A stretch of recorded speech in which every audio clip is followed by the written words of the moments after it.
Now, when we're looking at this example of the fact that you're qualifying for the $400,000, right?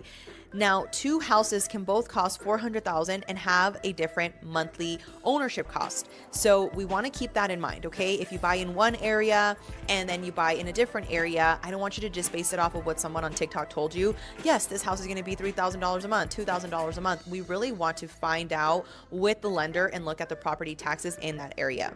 Now, number 3 here, there's an important difference between income tax and property tax.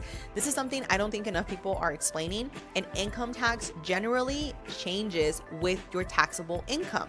If your taxable income falls significantly, the amount of income you're paying for is generally going to also fall. Property taxes don't work the same way.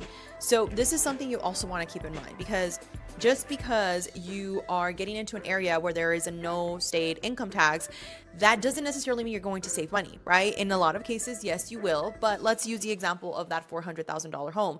If you're in a situation where the house is $400,000, right? An example A here, I'm gonna ask my editor to help me with some like little graphs for us here.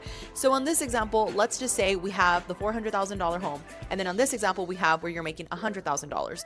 If your house, okay, is being compared to this $100,000 that you're making every year, think about it. If your $100,000 goes down to $80,000 in another area where you're actually paying a state income tax, then that would go down. But in this example, you're not going to have your state taxes go down, your property taxes, I'm sorry, just because your income went down. They don't correlate, right? The county is not going to care. Central appraisal district's definitely not going to care.